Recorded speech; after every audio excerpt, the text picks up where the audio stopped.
some people there are things about them that you love, and there are things about them that you hate. Well, amphiphilic molecules are like that, except that instead of you liking or not liking things about your friends, it's water liking and not liking things about molecules. So more specifically, amphiphilic molecules have parts that are hydrophobic, so water avoids them, and parts that are hydrophilic, so water likes them.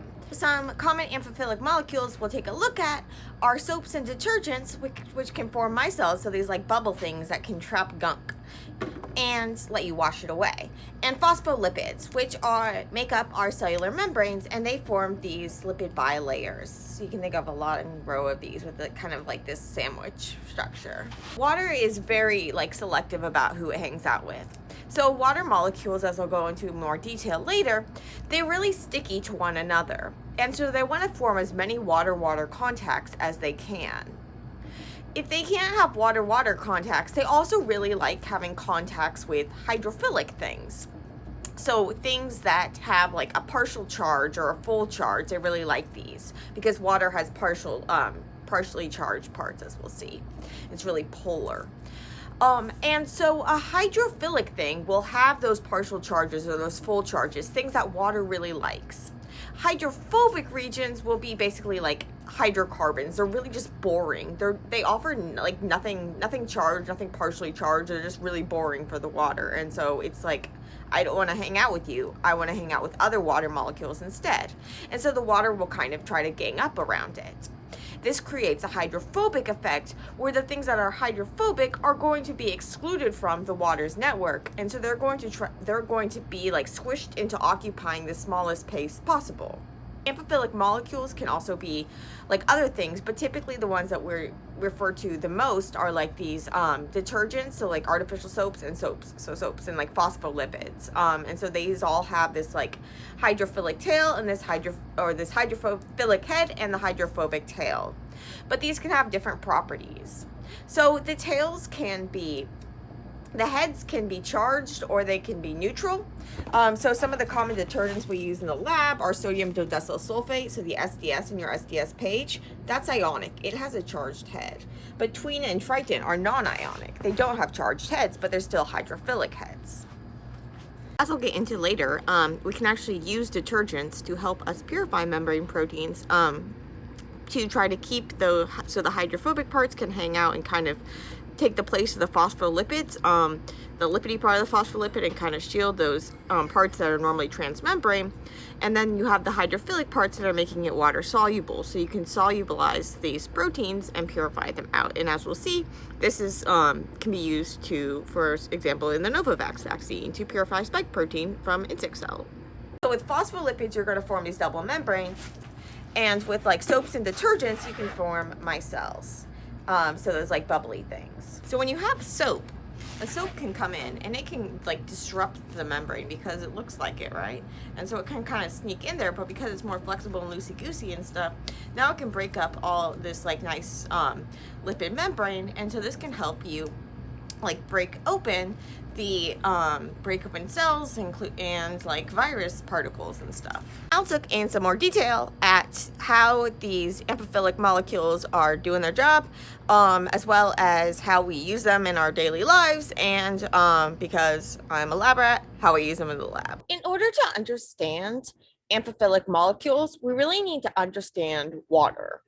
And so water, like all molecules, is made up of atoms. So in the case of water, we have 2 hydrogen atoms and an oxygen atom. And these are made up of even smaller parts, positively charged protons, neutral neutrons, and negatively charged electrons. And so the protons are like, the number of protons defines the element, and the protons are like stuck in place in the center of this atom, glued together by those neutrons.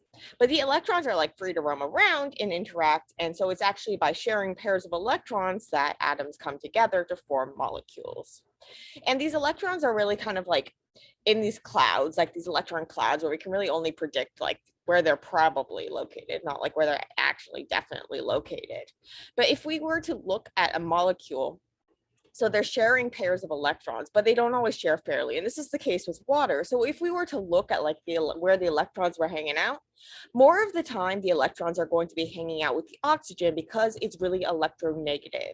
And so this oxygen is going to be partly negative because it has this like partial, it's going to have this partial charge because it's having more of the electrons hang out near it, and the electrons are negatively charged.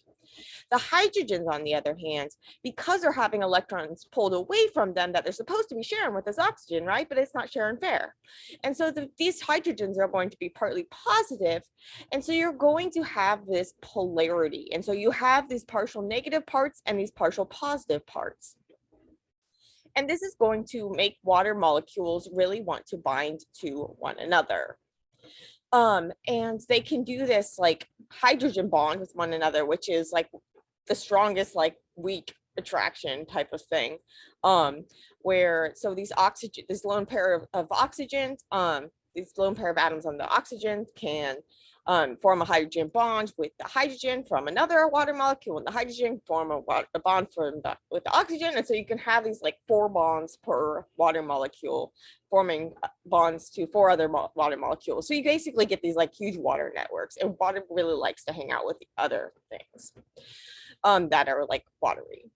So if you stick something in there that they like, so they like charged things, they like partial charged things, because like the core of biochemistry and chemistry and life and everything is that opposite charges attract. And this is true even for partial charges. And so these partial, this is the like the basis for this water's stickiness, is because it has these partially opposite charges, and so it can form all of these interactions. But if you give it something that is hydrophilic, so that water likes, so water likes things that are polar, water likes things that are charged, and so it's going to let it into those things into its network, and it's going to, those things will dissolve in it. We call them soluble if they get like their own water coat. But what if you stick something hydrophobic in there? So something that's like non-polar, that doesn't offer any like binding opportunities or any like partial charges or anything that the water is interested in. Well, now the water is way rather going to hang out with other water molecules. And so this is going to force the hydrophobic things to gather and to like limit their interaction with the water molecules, because the water molecules want to limit their interaction with them. So you get more of these like hydrophobic molecules hanging out together, and then the water around them. When the water is around them, it actually has to be like more ordered. So in free water, although you have these like water networks, the water molecules are really like sliding past one another. They're forming and breaking these like hydrogen bonds right and left. They're really just like flowing around. And so when you have though a hydrophobic thing, it has to form, the water has to form a kind of like shell around it. It's like more structured, like clathrate. So the water has to be more structured around the hydrophobic thing. And water doesn't like being structured. Water likes being free. It likes being free to roam about with all its watery friends. And so when you have it like stuck in this thing, water doesn't like that. And so you can, this is like has to do with entropy. And so when you have low entropy, so entropy is like randomness or like states that something could be in. And so when you have this, like when you're forming like a clathrate or something, the water has to be really like ordered, and it's like out of commission kind of. But the hydrophobic effect, by like putting those hydrophobic things together, the water is happier because it can kind of minimize the amount of water that it needs to, water molecules it needs to use to protect all the other water molecules from these things that they hate. Amphiphilic molecules have hydrophobic parts. So remember, those are things that water is going to want to avoid and push together into those like clumps and stuff. And then hydrophilic parts, which water is cool with. And so there's different types of amphiphilic molecules, but the ones that we commonly talk about, like, so you can think about like tons of molecules being like amphipathic. But if they have like hydrophobic and hydrophilic parts, but typically when we're talking about like amphiphilic molecules, we are generally talking about like phospholipids, soaps, and detergents. And so soaps and detergents, they have like a single tail, this hydrophobic tail, and then this hydrophilic head. And with phospholipids, they have like multiple tails, these like, and that are, so these are kind of like bulkier and stuff. And this is why they form these bilayers instead of these micelles. So the phospholipids that like make up cell membranes, and so basically they have like this glycerol scaffolding, and then they have these like tails, and then they have these heads. And so these heads have different properties. And so you'll hear about like phosphatidylcholine, phosphatidylserine, phosphatidylinositol. There's like various phospholipids that you'll hear about. But you can see that they all have these kind of like zigzag lines, and these zigzag lines are representing hydrocarbon chains. And so basically hydrogen and carbon, they share pretty fairly, unlike hydrogen and oxygen. And so this is going to make these chains pretty boring. And hydrophobic, they can have different properties, like if like saturation and unsaturation. So with saturation, it's like has its full as many, like the carbon's making as many bonds to like hydrogen as it can. When you have unsaturation, now it's forming like bonds to itself, so you get like double bonds and stuff. And so these double bonds can make it like kinky, and that can alter the fluid dynamics of the membrane. So the difference between like a soap and a detergent is just that, so a soap is like a natural product. It has like this it's like a fatty acid derived, and with a detergent it is a with the detergent they're like artificial soaps. So they're also amphiphilic, but you can do more stuff with them, and make them like more optimized for whatever your purposes are. So maybe you want an ionic or a charged head. So a common example is SDS. Maybe you want a non-ionic. So these are like tween, triton, or zwitterionic. So we talked about Zwitter ions yesterday, and that's where you have charged and unpart charges. You have full positive and negative charges that cancel each other out, and so it's neutral overall. And so why might you want these different things?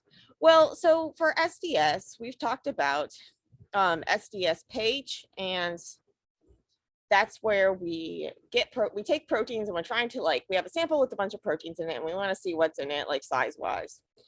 So we're going to send it traveling through this gel mesh, and it'll separate by their like length. And so in order to separate things by their length, we're going to need to unfold all that pretty protein structure. And so SDS is going to help us do this. And so going back to the idea of protein structure, so proteins have like these beautiful structures, and the reason why they have these structures is because so these chains of amino acids, and these amino acids have these different properties, and some of them are more hydrophilic and some of them are more hydrophobic. And so when the protein folds up, it's just like that stuff we were talking about before with the hydrophobic stuff. The hydrophobic stuff is going to get like excluded, and so the protein is going to fold, so that if it's like a protein that's hanging out in like the cytoplasm, so like the watery part of the cell, then the watery stuff, the hydrophilic part, the hydrophilic amino acids, they're going to want to be on the outside, and the hydrophobic ones are in the inside. So what happens when you denature a protein, when you unfold the protein? Now your protein is going to have those hydrophobic parts that you were trying so nicely to hide. Now it's going to have those hydrophobic parts exposed. And so this could cause it to just like clump up and just like aggregate, and that's not even, it'll just like get stuck in your well and not even go through the gel, which is not helpful at all.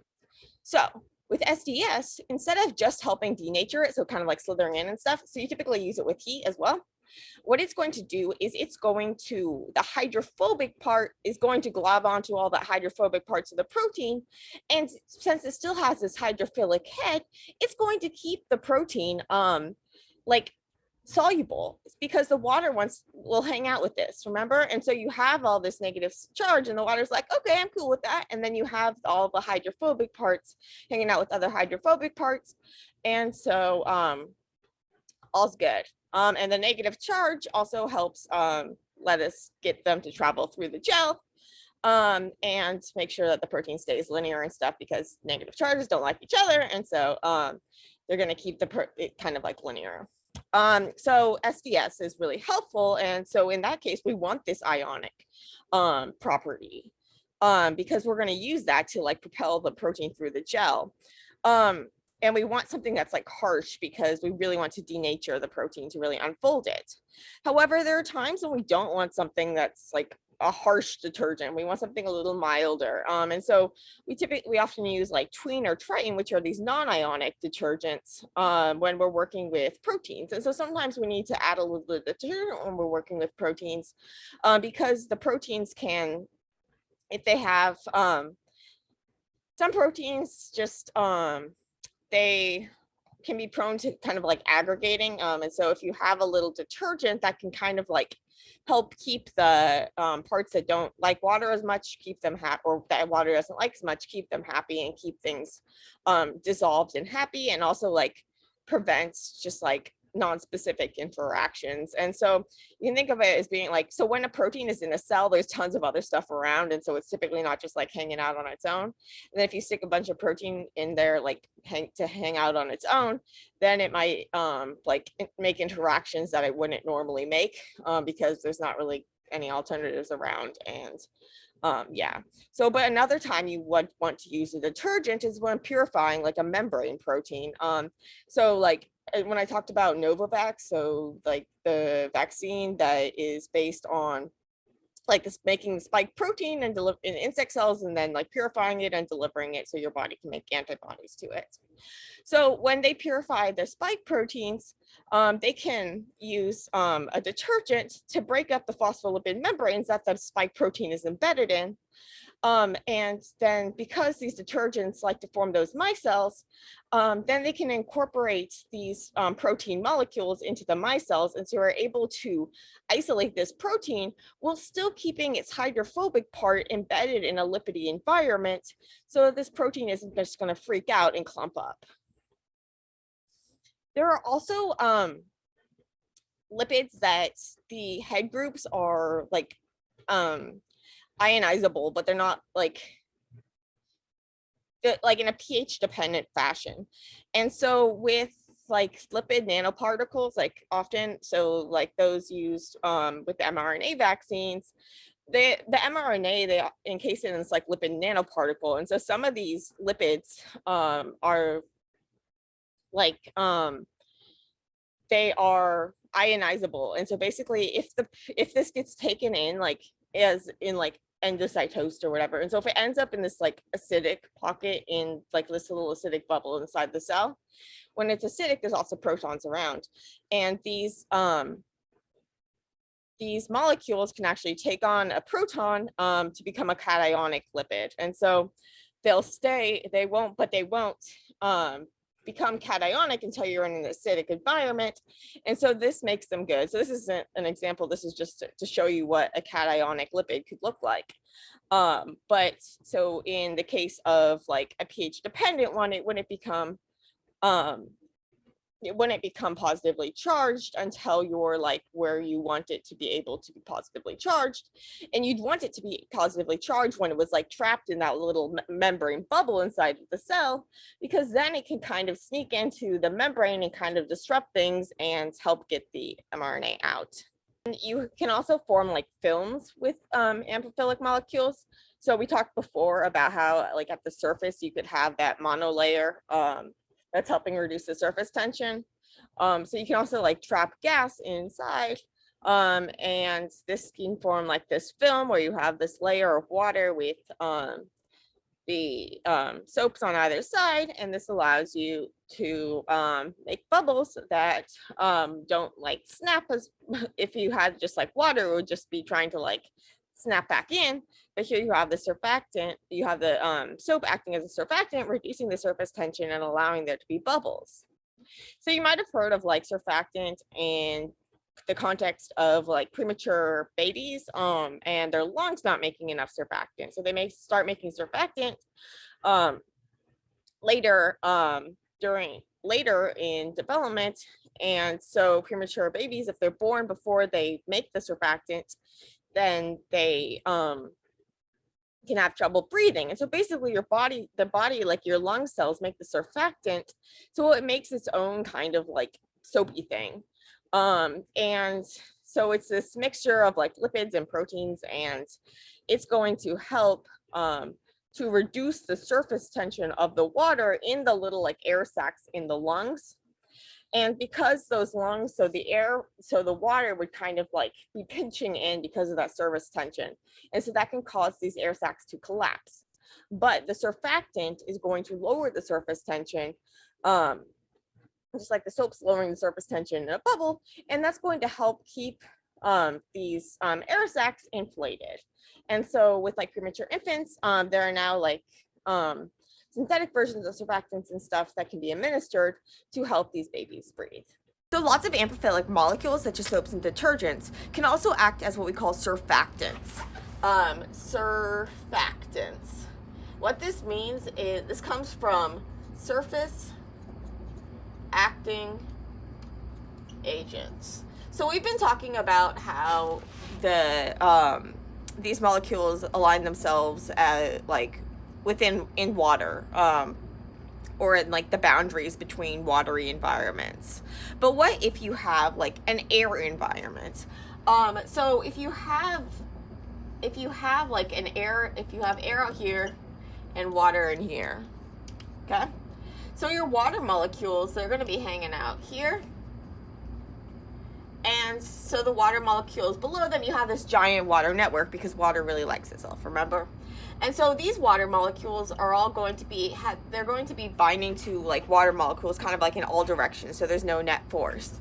But the guys on the top, they can only bond to the ones to like to the sides and down. So you get this like force pulling it down. And this creates what we call surface tension.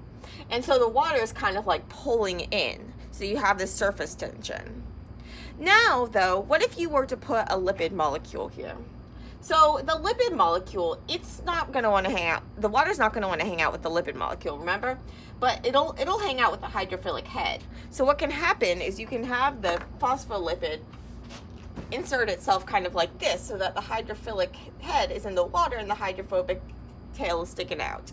And you can have more lipids line up, and so you can get like this mono layer. But in this case, instead of the tails like facing in towards, you're not making like a micelle where the tails are hanging out with other tails in the center of a bubble. Instead, what you're getting is they're hanging out with the air. And because these molecules are less like sticky to one another than these water molecules are to one another, there's less of that tension force pulling it down, so you have less surface tension. So instead of having this like really tight water interface, you have this lipidy interface where there's less tension, so it's lowering the surface tension. So we call it a surfactant, a surface acting agent. So soaps and detergents are classic examples of surfactants. And so this is why, like, if you add soap to something, like, you can make bubbles and stuff because you're lowering the surface tension, or else, like, if you tried to make bubbles with like water, it would just like collapse in on itself. But you add soap and now you can make bubbles. This was a picture I made when I was talking about how we set up drops for like crystallography. We can see that the water's like forming these interactions with one another. But at the surface, you only have the interactions in like going to the sides and going towards the rest of the water. And so you get this inward force that here it's like upside down because you're going to drop on top of a plate. But you can imagine that that's where the surface tension is coming from. And then when you have a lipid monolayer with the tail sticking out and stuff, now you're going to reduce the surface tension. This was when I was having some fun during lockdown. And so you can see that you can actually demonstrate this yourself with like candy. So with phospholipids, you get like these bilayers. Soaps and detergents, you're going to get these micelles, which can surround gunk. And then soap can kind of break down membranes because it can kind of sneak in and because it's similar to the membrane. So it can kind of like sneak in there and break up the stuff. And this can help like break open virus particles and stuff and get like kill the virus. So although we typically talk about like amphiphilic molecules as being like soaps and detergents and stuff, you can also have like the like hydrophobic and hydrophilic parts of just like other molecules that don't act as like surfactants, but they still are like amphiphilic kind of. And so a typical example is with water. I mean, sorry, with DNA and with DNA, it has like this hydrophilic backbone. So it has this sugar phosphate backbone and has lots of things that water likes. Water likes those negatively charged phosphate groups. But then on the inside, it has these bases. And so these bases, they have a lot of like carbon, hydrogen, like, and like they're resonance stabilized and stuff, but there's all sorts of like non-polar stuff that water is not a fan of. And so these bases are going to be kept together in the center of the DNA helix with the hydrophilic parts, those the sugar phosphate backbone hanging out on the outside. So you can think of like the DNA double helix kind of like a phospholipid membrane in a sense, that you have that kind of like sandwiching effect, and that's going to help keep the together with the hydrogen bonding, help keep the DNA zippered up in this like helical structure.